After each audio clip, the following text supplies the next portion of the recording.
ದ್ವಿಚಕ್ರ ವಾಹನದಲ್ಲಿ ಮಧ್ಯವಯಸ್ಕ ಮಹಿಳೆಯರು ತೆರಳುವಾಗ ಬಹಳ ಜಾಗೃತರಾಗಿರಬೇಕು. ವೃದ್ಧ ಮಹಿಳೆಯರನ್ನ ಒನ್ ಸೈಡ್ ಕೂರಿಸಿ ಕರೆದುಕೊಂಡು ಹೋಗೋದು ಅಪಾಯವೇ ಸರಿ. ಉಡುಪಿ ಜಿಲ್ಲೆ ಬ್ರಹ್ಮಾವರ ತಾಲೂಕಿನ ಬಾರ್ಕೂರಿನಲ್ಲಿ ನಡೆದ ಈ ಘಟನೆ ಇಲ್ಲಿದೆ. ಟೂ ವೀಲರ್ನಲ್ಲಿ ಮಹಿಳೆಯೊಬ್ಬರನ್ನ ಕರೆದುಕೊಂಡು ಹೋಗುವಾಗ ಬಿದ್ದಿದ್ದಾರೆ. ಬೈಕ್ನ ಕ್ಲಚ್ ಬಿಡುವ ಸಂದರ್ಭದಲ್ಲಿ ಮಹಿಳೆ ರಸ್ತೆಗೆ ಎಸೆಯಲ್ಪಟ್ಟಿದ್ದಾರೆ. ಕೂಡಲೇ ಸ್ಥಳೀಯರು ಸಹಾಯಕ್ಕೆ ಬಂದು ಮಹಿಳೆಯನ್ನ ಆಸ್ಪತ್ರೆಗೆ ಸೇರಿಸಿದ್ದಾರೆ.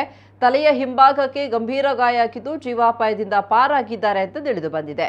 ಈ ದೃಶ್ಯ ಸೋಷಿಯಲ್ ಮೀಡಿಯಾದಲ್ಲಿ ಹರಿದಾಡ್ತಾ ಇದೆ.